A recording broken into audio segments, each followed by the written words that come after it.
Ridge heard the ruinous words Brooke had just hurled at Eric.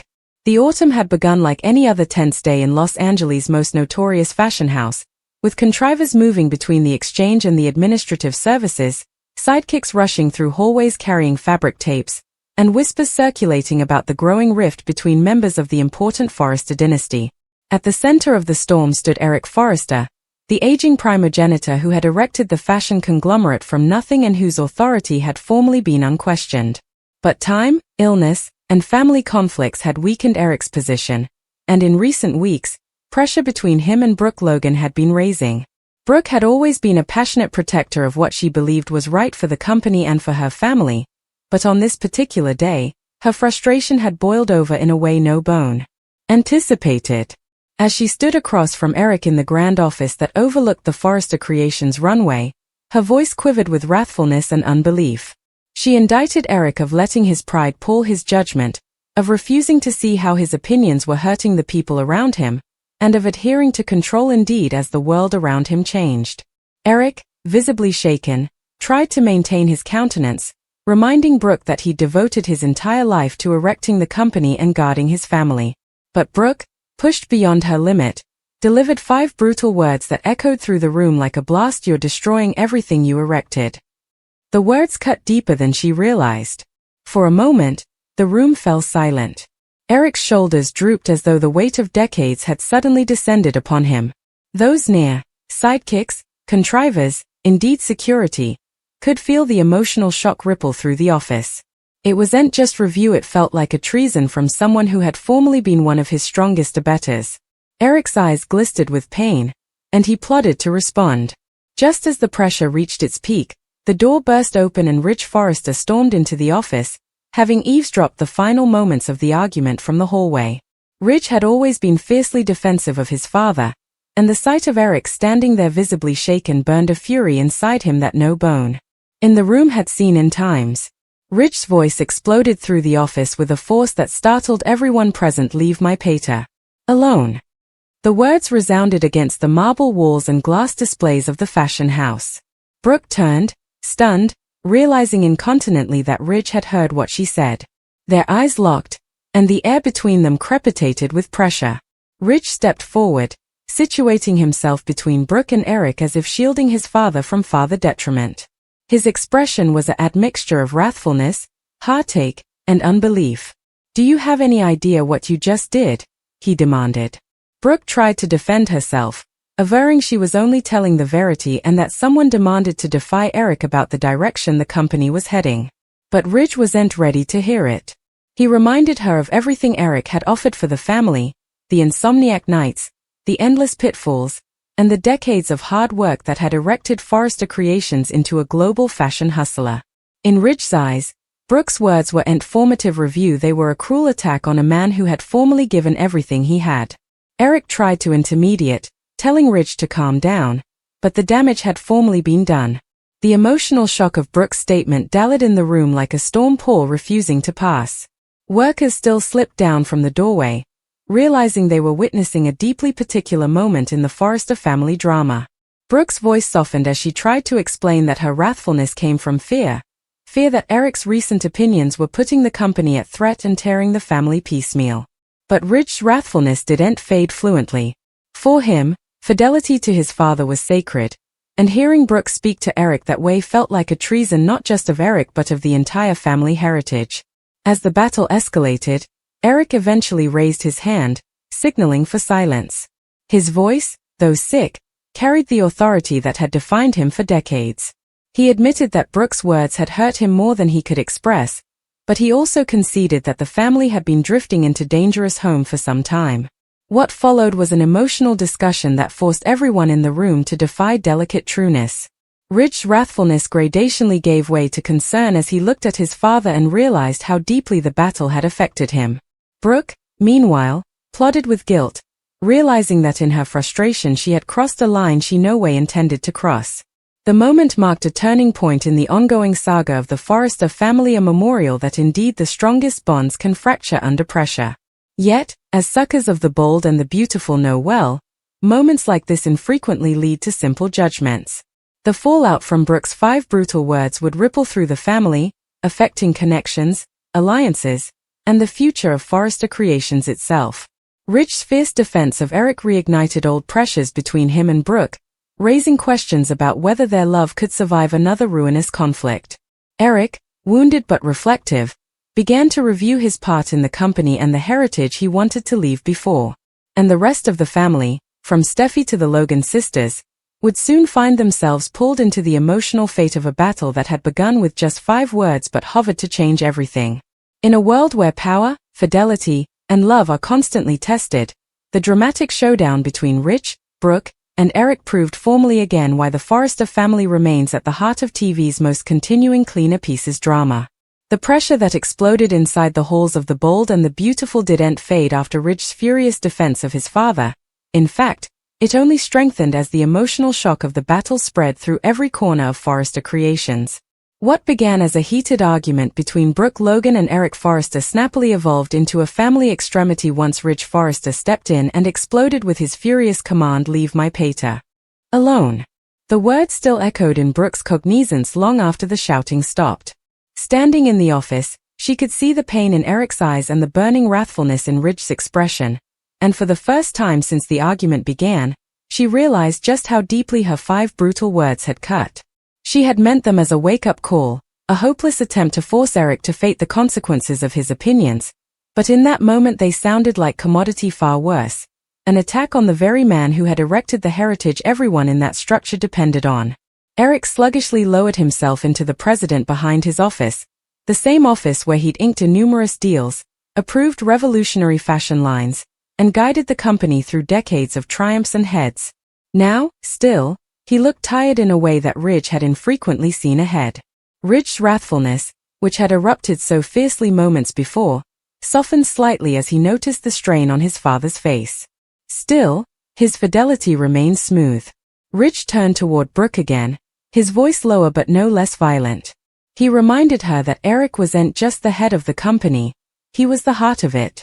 Every design plant, every runway show, every successful collection carried his influence. Ridge indicted Brooke of forgetting that verity in her rush to condemn him. Brooke took a step forward, her voice pulsing with an admixture of remorse and determination. She claimed that she had no way forgotten what Eric meant to the company or the family.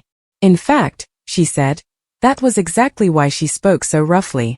She believed the stakes were too high for anyone to stay silent.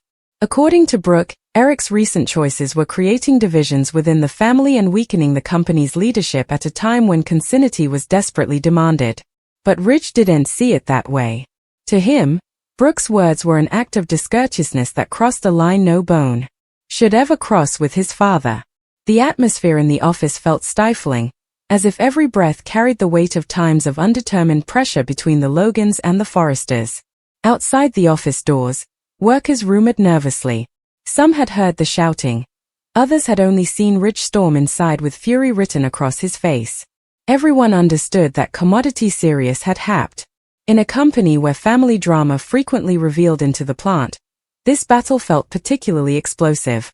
Inside the office, Eric eventually raised his voice again, not in wrathfulness, but with a quiet authority that demanded attention. He told Ridge that defending him was applaudable but gratuitous. Eric explained that Brooke had always been open, and occasionally that honesty, indeed when painful, had helped the family face delicate trueness. Ridge looked shocked by his father's calm response, easily awaiting Eric to be just as outraged as he was. But Eric's response revealed commodity deeper. He was hurt. Yes, but he was also reflecting on what Brooke had said. Brooke's expression shifted from protective to concerned as she realized Eric wasn't simply dismissing her review. Rather, he sounded to be considering it precisely. That consummation only made the moment more emotional. She apologized for the harshness of her words, admitting that she had spoken out of frustration and fear. The last thing she wanted was to destroy Eric emotionally. But the verity, she said, was that the family's internal conflicts were getting insolvable to ignore. Ridge remained undecided. He turned toward Brooke with an admixture of disappointment and unbelief. 4 times, their relationship had survived numerous storms, backstabbings, misconstructions, battles, but moments like this always hovered to renew old injuries. Ridge reminded Brooke that fidelity signified further than anything in the Forrester family. Intimately humiliating Eric, indeed if it happened behind unrestricted doors, felt like a treason of that fidelity. Eric leaned forward sluggishly, his voice thoughtful as he addressed both of them. He conceded that the company and the family were under enormous pressure. Battles, particular grievances, and power struggles had created fractures that were growing harder to ignore. Maybe, Eric admitted, Brooke's words had struck such a wimwams precisely because there was some verity behind them. That admission stunned both Ridge and Brooke. Ridge incontinently expostulated, averring that Eric had nothing to apologize for and nothing to prove. But Eric shook his head gently. Age and experience had tutored him that leadership needed modesty as much as strength. He explained that running Forrester Creations had always been about further than power. It was about guarding the people he loved and icing the company would thrive long after he was gone.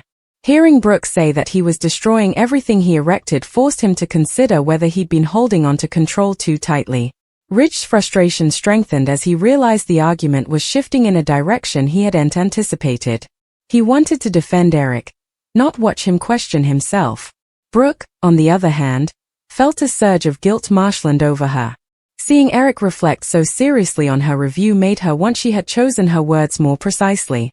She tried to assure him that no bone misdoubted his heritage or his leadership. The emotional pressure between the three of them dallied, heavy and undetermined. Each of them understood that this battle wasn't just about 5 harsh words. It was about times of complicated connections, shifting power dynamics, and the enormous prospects placed on the Forrester family. Outside the office, rumors were formally beginning to spread through the halls of the fashion house. Sidekicks rumored about whether the battle meant major changes were coming for the company. As Ridge stood beside his father, his defensive instincts remained strong, but there was also a growing mindfulness that the situation was more complex than he'd originally believed. Brooke's review had easily wounded Eric, yet it had also forced him to defy delicate questions about the future. Whether those questions would strengthen the family or tear it piecemeal remained uncertain. One thing, still, was inarguable: the explosive moment when Ridge cried, "Leave my pater alone," had come another indelible chapter in the ongoing saga of the Forrester family. In the dramatic world of the bold and the beautiful, many important words can enkindle conflicts that change everything, and this battle was only the morning of a much larger storm that would test commitment, connections, and the future of the entire Forrester heritage. The emotional shockwaves from the battle inside Forrester Creations continued to ripple long after the shouting stopped, and the tense silence that followed felt nearly heavier than the argument itself. Inside the administrative office of the fabulous fashion house from the bold and the beautiful, 3 people stood at the center of a moment that would reshape the family's fragile balance of fidelity and power. Eric Forrester remained seated behind his office, his eyes drifting sluggishly across the office as if he were looking at decades of recollections concentrated into every wall, every snap, every sketch of a gown that formally defined a new period of fashion. The company had been his life's work, his topmost pride, and also the source of innumerous offerings. Hearing Brooke Logan say that he was destroying everything he'd erected struck him like an unforeseen storm tearing through a calm sky. Indeed, though she had formally begun to soften her tone, the impact of those 5 brutal words still echoed sorrowfully in his mind. Standing protectively at his father's side, Ridge Forrester plotted to control the wrathfulness still burning inside him. Ridge had always believed that family consanity was the foundation of the Forrester heritage, and hearing Brooke attack Eric felt like a treason of everything he valued. The man who had just cried, "Leave my pater alone," with explosive fury was now trying to attune 2 clashing feelings: his deep love for Brooke and his imperturbable fidelity to his father. Brooke, meanwhile, felt the weight of her mistake settling heavily on her shoulders. She knew she had spoken out of frustration and concern, but she also understood that the way she delivered her review had been ruinous. Her mind replayed the moment again and again: the wrathfulness in her voice, the sharpness of her words, the stupefied look on Eric's face when he realized what she had said. She had no way intended to cheapen him. Yet that was exactly how it looked, especially through Ridge's eyes. Sluggishly stepping near to the office, Brooke tried to find the right words to repair the damage, but in the world of the Forresters, emotional injuries were infrequently healed with simple apologies. Eric eventually broke the silence again, his voice softer than a head but filled with a quiet strength that demanded attention. He told both of them that this family had survived too numerous battles to let one argument tear them piecemeal. The company had faced fiscal heads, rival fashion houses, and indeed bitter internal conflicts, yet the Forresters always managed to endure. Still, Eric admitted that commodity about this moment felt different. Maybe it was the honesty in Brooke's review or the raw emotion in Ridge's defense, but the battle had forced him to defy an uncomfortable question. Had he been refusing to admit that the world and the company was changing? Ridge incontinently shook his head, refusing to accept the idea that his father was ever failing. To Ridge, Eric represented the very soul of Forrester Creations. Without him, the company would no way have come the global fashion hustler it was. Ridge claimed that Eric's experience and wisdom were more important than ever, especially during times of query. Brooke heeded precisely, fating the sincerity behind Ridge's fidelity. Yet she also believed that the company demanded new ideas and fresh leadership to keep up with the fleetly evolving fashion assiduity. As the discussion continued, the argument sluggishly converted into commodity deeper and further reflective. Eric leaned back in his president and spoke about the early days of the company, about designing gowns late into the night, about the exhilaration of seeing his creations on the runway for the first time, and about the pride he felt when his children ultimately joined the business. Those recollections reminded everyone in the room of the extraordinary trip that had led them to this point. For a moment, the wrathfulness and allegations faded, replaced by a participated appreciation for the heritage they were all trying to cover. But beneath that nostalgia lay a growing pressure about the future. Brooke believed that Forrester Creations demanded bold leadership and delicate opinions if it was going to remain at the top of the fashion world. Ridge believed that guarding Eric's authority was the only way to maintain stability within the family. And Eric himself stood at the crossroads between those two perspectives, doubtful whether stepping away would strengthen the company or shatter the continuity he'd worked so hard to make. Outside the office, the drama was formally spreading through the halls of Forrester Creations like campfire. Contrivers rumored about the battle while sidekicks changed upset ganders. Everyone knew that when pressures erupted between the Logan and Forrester families, the consequences could reshape the entire company. Rumors began circulating about implicit leadership changes, new alliances, and indeed deeper divisions within the family. Back inside the office, Brooke eventually spoke again, this time with genuine vulnerability. She admitted that her frustration came from fear that the family was drifting piecemeal and that the company might suffer as a result. She explained that she had watched too numerous conflicts escalate in the history, and she didn't want history to repeat itself. Her words carried a sincerity that indeed Ridge couldn't fully dismiss.